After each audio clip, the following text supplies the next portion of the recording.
Hi friend, this is Vipin. Welcome to Guruji maker. तो friend, KVS PRT का result आ गया है। इंटरव्यू के लिए जो भी कैंडिडेट शॉर्टलिस्ट हुए हैं उनको ढेर सारी बधाई और बेस्ट ऑफ लक। उनका इंटरव्यू बहुत अच्छा जाए। बट आज हम फटाफट आपका टाइम न लेते सिर्फ डिस्कस करेंगे तीन चीज़ों। पहला कि कैंडिडेट जो परेशान है कि यूआर में कंपटीशन कम है, ओबीसी में बहुत ज़्यादा, एसटी में कम है, या ऐसे कुछ बहुत सारी चीज़ें हैं, तो वो चीज़ें क्लियर हो जाएंगी। और कुछ लोग कह रहे हैं कि यूआर की वैकेंसी 2599 थी, तो वहाँ पे कैंडिडेट सिर्फ 3900 ही क्यों सेलेक्ट हुए। ठीक, इन सब का कन्फ्यूजन अभी दूर हो जाएगा 2 मिनट में। दूसरा, डॉक्यूमेंट्स से प्रॉब्लम। तीसरा, सबसे जेन्युइन जो क्वेश्चन पूछा जा रहा है कि अगर हमारे नंबर कट ऑफ के आसपास हैं तो हम क्या करें। जैसे जनरल की कट ऑफ अगर 135 है और मेरा 135 हम लोग समथिंग है 136 है, तो हम क्या करें, हमको कितनी तैयारी करनी होगी, हमें कितना नंबर चाहिए इंटरव्यू में कि हमारा सिलेक्शन हो जाए। ठीक, तीन चीज़ों पर चर्चा करेंगे। तो सबसे पहला कन्फ्यूजन जो सबसे बड़ा है कि यूआर में कंपटीशन कम है, 1.5 है, और जनरल और ओबीसी में 4.6, अप्रॉक्सीमेट 5 में 1 का सिलेक्शन। इसी तरह सब में लगभग 3, 4, 5 का सिलेक्शन है, बट यूआर में 1.5 का सिलेक्शन, मतलब 3 में 2 का सिलेक्शन। ये गलत है। ठीक, ये बस आपको चीज़ें समझ में नहीं आई, उसी के बारे में थोड़ा सा 2 मिनट आपका लूँगा। देखो हुआ क्या है, जैसे मान लीजिए 2500 वैकेंसी ठीक थी, अप्रॉक्सीमेट 2600 यूआर की वैकेंसी, अगर 3 गुना किया जाए अप्रॉक्सीमेट 7800 आ रहा है। ठीक है, मान ले रहे 7800, मोटा मोटा 7800 ले लिया। और यहाँ पे देखा जाए तो जनरल के कैंडिडेट कितनी, 3994, तो देखा जाए 4000, तो अप्रॉक्सीमेट 4000 है, तो 3800 बच्चे बच गए 3 गुना में। तो आपको यही कन्फ्यूजन है। तो और दूसरी बात, ओबीसी के कितने कैंडिडेट थे, सीट थी 1751, 1731, अगर इसका 3 गुना करोगे तो अप्रॉक्सीमेट 5200 आएगा। लेकिन यहाँ पे कितने कैंडिडेट क्वालिफाई किए गए हैं, करीब 8000, मतलब 7998, तो 8000। तो अब यहाँ पे देखा जाए तो करीब 2800 बच्चे एक्स्ट्रा हो रहे हैं 3 गुना से। तो यही सबको कन्फ्यूजन है कि इतना कैसे ये चीज़ें हो गई। तो अब मैं आपको सीधा सीधा बता दूं, ओबीसी जनरल हो या कोई भी कैंडिडेट हो, सबका कंपटीशन 3:1 का है।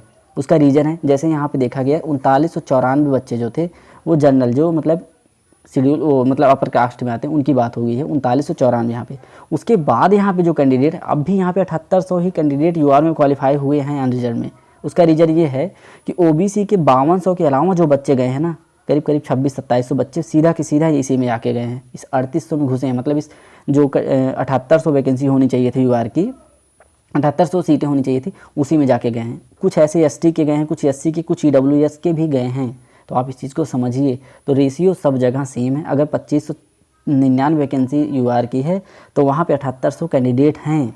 बस जनरल के आपको वहाँ 3994, बाकी जो बचे हैं वो करीब 2500 अप्रॉक्सीमेट ओबीसी के हैं, कुछ ऐसे एससी के हैं, कुछ एसटी के हैं। तो इस चीज़ का जो कन्फ्यूजन आप ख़त्म कर लीजिए। सब में रेशियो सेम है, 3:1 का रेशियो है।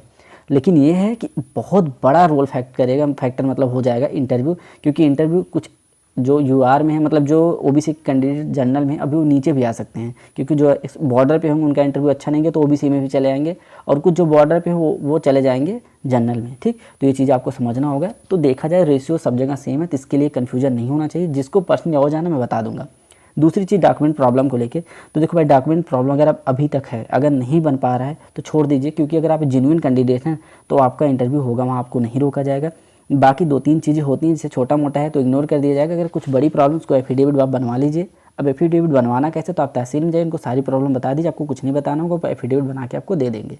ठीक, तो आई होप ये चीज़ें क्लियर हो। डॉक्यूमेंट पे ज़्यादा टाइम मत वेस्ट करिए, जो भी है लेके जाइए, कोई दिक्कत नहीं। जेन्युइन कैंडिडेट होंगे, आपको देना है, इंटरव्यू देने का मौका मिलेगा। ठीक, तो 2 चीज़ें हो गई। तीसरी चीज़, अब सबसे बड़ी बात कि क्या पढ़ें, कैसे पढ़ें। लेकिन उससे पहले एक बात आती है कि अगर हम बॉर्डर पे हैं, जैसे एक जनरल का कैंडिडेट 135 पे है और ओबीसी कैंडिडेट 127 पे है, तो वो क्या तैयारी करे या उसको कितना नंबर लाना, सबके मन में यही क्वेश्चन है। तो देखो, ये मान के चलो, अगर आप 127 नंबर पाए हैं जनरल में, ओबीसी में, और जनरल में 135 नंबर पाए हैं, तो आप बॉर्डर पे हैं, मानते हैं, लेकिन आपका इंटरव्यू अब भी आपको सिलेक्शन दिला सकता है। तो बस मैं इतना मोटा मोटा कहना चाहिए, इस पर बहुत बड़ी वीडियो हो जाएगा, मैं बनाना चाहूँ, बट इतना आप जान लीजिए कि जो भी बॉर्डर पे कैंडिडेट हो, चाहे ईडब्ल्यूएस का हो, चाहे एससी का हो, चाहे एसटी का हो, चाहे जनरल का हो, चाहे ओबीसी का हो, उनको अप्रॉक्सीमेट 50 नंबर आपको कम से कम लाने होंगे, तभी जाके आपका सिलेक्शन होगा, ये मान के चलिए। अब ये नहीं मैं कह रहा हूँ कि हो सकता है आपका 46 पे ही हो जाए, वो अलग बात है, बट आप मान के चलिए आपको 50 से कम सोचना भी नहीं है, 55 के आसपास, मतलब 50 to 55 के आसपास आपको रहना है, तभी आपका सिलेक्शन होगा। एकदम मतलब कड़वा सत्य है। भले आप कुछ लोग को बुरा लग, नहीं ज़्यादा बता रहे हैं, ज़्यादा नहीं बता रहे हैं, मान के चलिए जो बॉर्डर पे हैं तो वो 50 से 55 ला सकते हैं, और आसान है 50 से 55 लाना। ठीक, अपनी 3 चीज़ों पे सिर्फ आप फोकस कर लीजिए। पहला, सूटेबिलिटी फॉर पोस्ट पे अच्छी पकड़ बना लीजिए, जो लिखेंगे हर चीज़ के बारे में आपको नॉलेज होनी चाहिए। दूसरा, इंट्रोडक्शन। तीसरा, डेमो। बाकी सारी चीज़ें अलग हैं, मतलब बीच की जो चीज़ें होती हैं ना वो निग्लिजिबल होती हैं, उसको इग्नोर किया जाता है। अगर नहीं सही बताएंगे फिर भी उस पर ज़्यादा फर्क नहीं पड़ेगा। लेकिन ये तीनों चीज़ें आपकी बेहतर हुई तो आपका इंटरव्यू में जो नंबर है वो 50+ हो जाएगा। और जिनका भी, और बाकी आप समझ सकते हैं, अब मैं सबका अलग अलग नहीं बता सकता, बस इतना जान लीजिए कि जो भी बॉर्डर पे चाहे जिस कैटेगरी में हो, अगर वो 50+ लाएंगे तभी उनका कुछ चांस बनेगा। अदरवाइज भगवान के ऊपर है कि तुक्का सेट हो जाए, हाँ हो गए 46 पे हो जाए 47 पे, वो अलग चीज़ है। लेकिन मान के लिए जितना कंपटीशन बिल्कुल हल्के मत लीजिए, क्योंकि कंपटीशन का महत्व आप बिहार में देख चुके, 50 से 55 के ऊपर किसी कटाव बता नहीं रहा था, जाके 68 चली गई। तो वही चीज़ यहाँ पे भी होगी, ये मान के चलिए। और यहाँ पे भी हम लोग भी 110 से 120 के बीच में कटाव जानने बता रहे थे आपको रामार्क्स का, बट इतना ज़्यादा बढ़ेगा ये भी नहीं सोचा था। मैक्सिमम कैंडिडेट नंबर घटे हैं। तो मान के चलिए जो भी बॉर्डर पे हैं उनको 50 to 55 के बीच के टारगेट लेके चलें, उसकी कम आए तो मान लीजिए फिर आपका तुक्का ही लगेगा, तभी जाके कुछ हो सकता है। ठीक, तो ये चीज़ हो। अब बात करते हैं एनसीईआरटी को कितना पढ़ना है, कैसे पढ़ना है, मैं पिछली वीडियो में बता चुका हूँ, लेकिन थोड़ा सा आपको यहाँ बताऊँगा। आप एटलीस्ट एनसीईआरटी को 2-3 बार पढ़ लीजिए 10 से 12 दिन में। मैं जानता हूँ ज़्यादा टाइम नहीं, लेकिन अगर पढ़ना चाहेंगे तो 3-4 दिन में आप 3-4 बार पढ़ सकते हैं एनसीईआरटी को।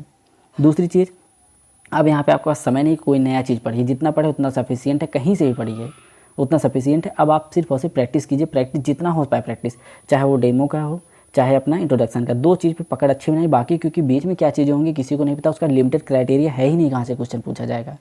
ठीक, तो डेमो के लिए देखो मैं बताऊँगा, लेकिन पहले आप देखो इंट्रोडक्शन को आप मिरर में दीजिए, किसी बड़े जन के पास दीजिए, किसी अननोन पर्सन के सामने लगातार दीजिए, कम से कम इस 12 दिनों में कम से कम 20 बार दीजिए, आपका कॉन्फिडेंस ऐसे हाई हो जाएगा। दूसरा, डेमो की बात करें, डेमो देखो जिसका अच्छा तैयार है उसके लिए कोई दिक्कत नहीं, जिसका थोड़ा बहुत तैयार है, जिसका नहीं तैयार, 3 चीज़ें कर सकते हैं। पहला, डेमो देने के लिए पहले अगर आपको हेजिटेशन तो किसी हॉल में या किसी एक कमरे सिंगल में जहाँ पे आप हों, कोई ना हो, वहाँ पे दीजिए।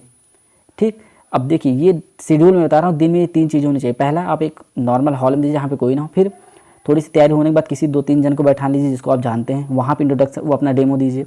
जब वो चीज़ें हो जाए 102 दिन में, जब आपका कॉन्फिडेंस ये चीज़ पे हाई हो जाए, तो तीसरे दिन किसी अननोन पर्सन को बैठा लीजिए जिसको आप नहीं जानते, वहाँ पे दीजिए।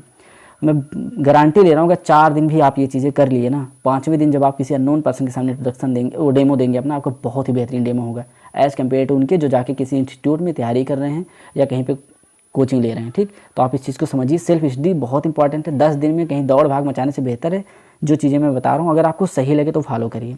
क्योंकि मेरा भी इंटरव्यू में सिलेक्शन हुआ तो मैं भी यही चीज़ें करने वाला हूँ, मैं भी कहीं जाने वाला नहीं रहा। ठीक, तो जो मैं चीज़ें कर रहा हूँ मैं आपको बस वही बता रहा हूँ। और रही बात मेरा अगर इंटरव्यू की डेट है तो 8 को है, मैं दिल्ली में मेरा इंटरव्यू होना है। ठीक, तो ये चीज़ हो गई। तो अगर इसके अलावा आप कुछ कर रहे हैं तो आप समझ सकते हैं। अब बाकी जितनी चीज़ें पढ़ो उतना सफिशिएंट है, कहीं से भी आप पढ़िए। चाहे हमारा जो पिछली 33 वीडियो में इंटरव्यू प्लेलिस्ट बहुत ही बेहतरीन है, बहुत कम समय में बहुत सारी चीज़ें मैं डिस्कस किया हूँ। आपको नहीं यकीन होता, मैं इतना कह रहा हूँ कि अपना लाइव का 5 से 6 घंटा मेरे उस 33 वीडियो पर दे दीजिए।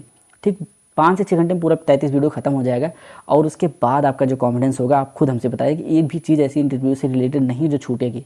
और उसके बाद ना जो चीज़ें वहाँ पे नहीं बताई, कोई नया क्वेश्चन आ जाए वो भी आप टैकल कर लेंगे, क्योंकि इतने उसको बेहतरीन ढंग से हमने बताया है कि आपको ज़्यादा समझना सोचना नहीं। बस उस वीडियो को 1-2 बार भी अगर देख लिए ना, आपका इंटरव्यू की जो 30 नंबर है वो तैयारी बहुत बेहतरीन हो जाएगी। और रही बात डेमो की, तो ये 3 चीज़ आप फॉलो करिए।